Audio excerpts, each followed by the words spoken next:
শনিবার সকালে বিজেপি নেতা তথা অভিনেতা মিঠুন চক্রবর্তীর নিউটাউনের বাড়িতে মুখ্যমন্ত্রী শুভেন্দু অধিকারী। ফলতা যাওয়ার আগে এদিন মহাগুরুর বাড়িতে যান শুভেন্দু। সেখানেই সৌজন্য বিনিময় হয় দুজনের। প্রায় ঘণ্টাখানেক মিঠুনের সঙ্গে আলোচনা করেন তিনি। শুভেন্দু বলেন, মিঠুন চক্রবর্তী অত্যন্ত নিঃস্বার্থভাবে বাংলাকে বাঁচানোর জন্য, হৃত গৌরব ফিরিয়ে আনার জন্য নিরলস চেষ্টা করেছেন।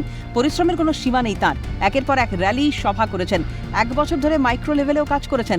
পাশাপাশি জয়ের নেপথ্যের অন্যতম কারিগর হিসেবে মিঠুন চক্রবর্তীকে কৃতিত্ব দিয়েছেন রাজ্যের মুখ্যমন্ত্রী। তাই আজকে আমি মুখ্যমন্ত্রী হয়েছি নিশ্চিতভাবে জনগণের ভোটে আশীর্বাদে। বিজেপি আমাকে নমিনেটেড করেছে। তো নেপথ্যের কারিগরদের মধ্যে অত্যন্ত অগ্রাধিকার ভিত্তিতে যে কয়েকটা নাম আসে তার মধ্যে মিঠুন চক্রবর্তী নাম।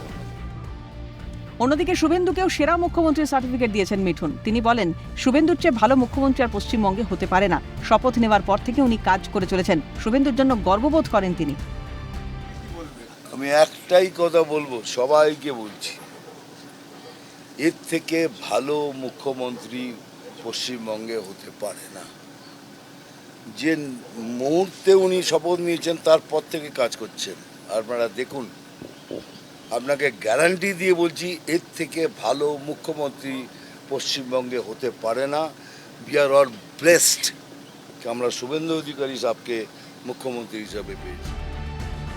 আচমকাই মিঠুনের বাড়িতে যাওয়া নিয়ে জল্পনা শুরু হয়েছিল। তবে কি কোনো বড় পদ পেতে পারেন মিঠুন চক্রবর্তী? তবে সেই প্রসঙ্গে মুখ্যমন্ত্রী বলেন, পদ নিয়ে কোনো মাথা ব্যথা নেই মিঠুনের। কোনো পদ নিতে চান না। তিনি এনইসির সদস্য। দল তাকে পদ দিয়েছে। মুখ্যমন্ত্রী হওয়ার পর শুভেন্দু অধিকারী এই প্রথম মিঠুনের সঙ্গে সাক্ষাৎ করেন। তারপর সেখান থেকে ডায়মন্ড হারবার যান তিনি। ক্যামেরায় নিখিল দাসের সঙ্গে সায়ন্তন ভট্টাচার্য ও শুভদীপ মান্নার রিপোর্ট, ক্যালকাটা নিউজ।